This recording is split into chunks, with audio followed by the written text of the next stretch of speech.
The Chicago Bears make several moves on the offensive line after the waiving of Nate Davis. Plus, Matt Eberflus isn't necessarily committed to the starting quarterback position, even though Cole Kmet denies that vets push for Tyson Bagent. We're going to talk about all and more on today's live stream on the most recent episode of Chicago Bears Central. You are now tuned in to Chicago Bears Central, your number one place for all Chicago Bears news and content.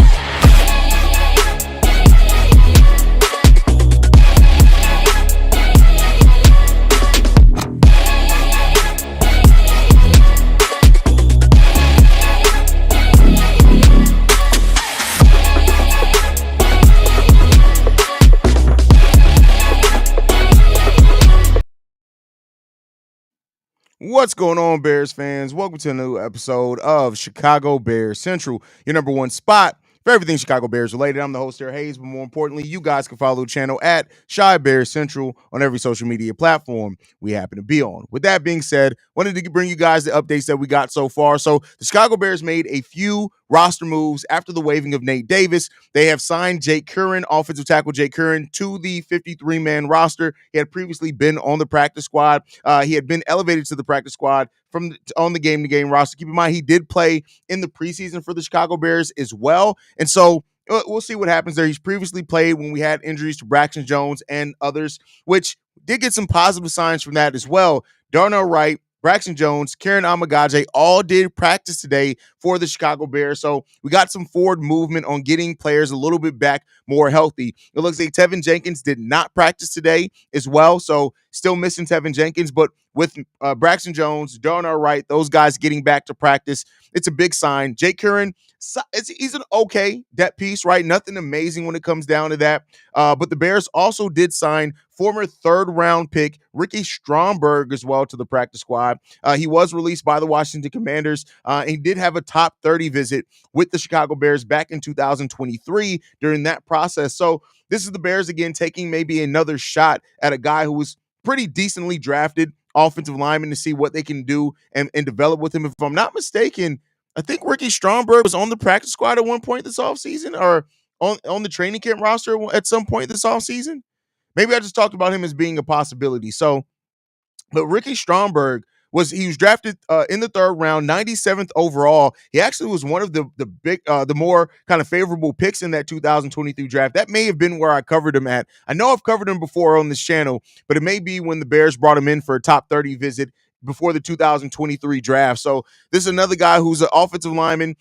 He was one of the top prospects in that draft. He was actually ranked as the number 4 center overall. Coming into that draft as a prospect. So, we'll see. He's only played 4 games his rookie season in 2023. He was let go of the Commanders at the start of the season. And so, of course, there has to be some questions on what the health is looking like with him. But, if you look at some of the draft comps for him, they said, hey, he's a center prospect with enough athleticism and strength to be considered scheme independent. Early impressions can leave elevators unimpressed with his lack of control at times. However, his process and results should grow quickly. And so we'll see what happens there, right? I mean, I don't think there's anything that necessarily saves the Bears' offensive line this offseason, but we'll see what it comes down to when it comes down to it. So, it is what it is. But yeah, so there's that aspect of it. And overall, some changes, not really anything major, not anything that should have been unexpected. The Bears are always going to do something when it comes down to that offensive line after waiving Nate Davis. It left a roster spot open on that 53-man roster. And so Jake Curran is going to step into that role for the Chicago Bears. Now, some other things happened with the quarterback situation, the conversation around it. Matt Eberflus had a press conference today, and he was asked about the potential of maybe sitting Caleb Williams. And the answer, while nothing to say that they're necessarily looking at benching Caleb Williams, when he was asked, he said that the situation is week to week.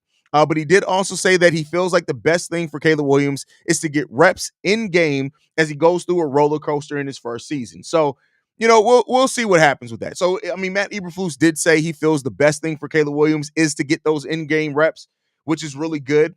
But, overall, it's still a non-committed answer. But I don't expect anything crazy to happen from it. At the end of the day, it's going to be what it's going to be. So Caesar is in the building. What's going on, brother? Thank you for starting on time, gang. Listen, life be lifing, bro.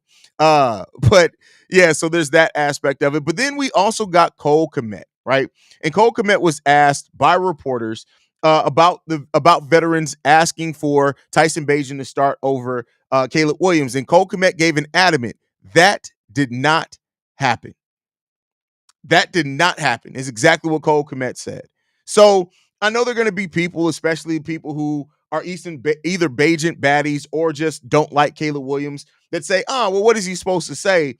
But Cole Kmet has been somebody who I think his voice is growing. And he, not to say that, I think he would give a more non-answer rather than adamantly say that did not happen if it did happen. That's my personal opinion. I'm not going to argue with anybody who feels like maybe it did happen. I guess we'll ultimately see, right, what happens with it. Best thing for Caleb Williams is getting Ben Johnson as head coach, not Eberflus. I mean, well, that we have to get through the season to get there, brother. That's definitely not going to happen in the middle of the season. Not arguing with you on that one because I agree with you, but that won't happen at least until the end of the season. So maybe we'll get some luck in March or something like that where that happens. But we'll continue to monitor it and see what's going to happen there. But overall, I just wanted to bring those quick updates. Offensive line changes, not to be unexpected there. Non-committal answer from Matt Eberflus. Matt Eberflus, I don't think Matt Eberflus even commits to being Matt Eberflus every single day. I really think that Matt Eberflus wakes up in hopes that he's going to be T.I. some days. Like, I fully believe that Matt Eberflus bumps Pimp Squad Click regularly as he gets ready. He still thinks he can be T.I. I don't think that he's committed to anything in life. It's hard to be committed when you know the team's not committed to you. So there you go. There you go. But as far as Cole Kmet adamantly saying that did not happen, as far as vets requesting that Tyson Bagent start, I mean, listen, the headlines are going to be the headlines. That's just what it comes down to. You're going to have your fans as well who don't really pay attention to games, who are more storyline watchers than actual football watchers. That happens in every single sport. You're going to get your writers that need their clicks and need their articles, which is going to lead to things like this, and it is what it is. So, it is what it is when it comes down to it. Willie says the Bears hoodie look like the Bulls. Yeah, listen, if y'all haven't noticed by now, usually if I cop something for the for the Bulls, I cop the same one for the Bears. So yes, it's made by the same company. Wild Collective is the one that makes it. This is the one. Remember when I said I was confused? This one has the Bears on the back.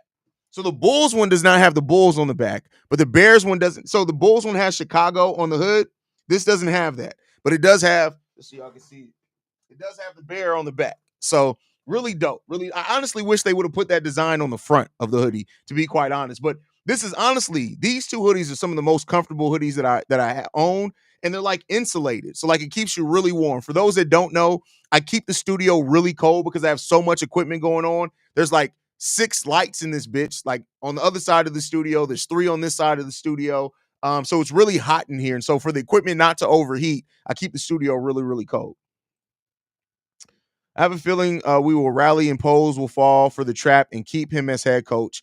Just a sinking feeling I have. Hey, I mean, I'm not going to act like that's not a possibility. That is definitely a possibility. And I hate to say that is one, but it really is a possibility. How y'all feel about the stadium in the old Michael Reese spot? I love it for Bronzeville. Listen, the thing that I'll say is this, man. The thing I'll say is this. I just get the new stadium built. Like at this point, I really don't care where the stadium is. Like the Bears, the fan base, everybody deserves a new stadium. So I think and hope that there is a new stadium that's built, that we get it done as soon as possible, and it comes down to it. So we'll see what happens there. Oh, I just read something that almost dropped my heart. I thought I read that Jaquan Brisker was ruled out for week 11 already. I was about to say, God damn, already? But no, they said not yet. Haize, Bulls, and Drip Gear second. Oh, yeah, second to none. Second to none when it comes down to it. It's, that is what it is, man.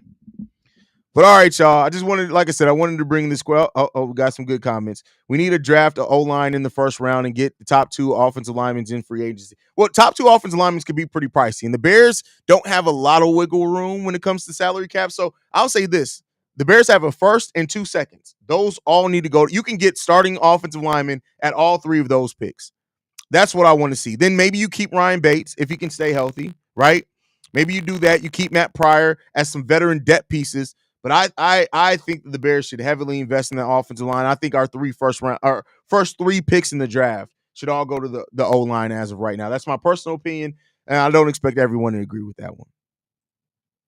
I would love a new stadium if the Bears take out a loan and don't ask for public funding. There are more important things that Chicago needs. Well, here's the thing, though. I get what you're saying in that. I get what you're saying. What the proposal was, I forgot. I forgot how much of that was public funding. I forgot. It wasn't much though, was it? I can't remember. I have to go back over the details of that. But all right, y'all. I love you guys, man. Thank you guys for tuning in. Make sure you guys are following us at Shy Bear Central. You can send us any feedback, questions, comments, concerns. ChicagoBearCentral@gmail.com. Lastly, if you want to leave a text message and our voicemail for the mailbag, the number to do so, 773-270-2799. We're the number one spot for everything Chicago Bears related. And I'll see you lovely and beautiful people tomorrow. Chi-Town up, Bear down. Love you guys.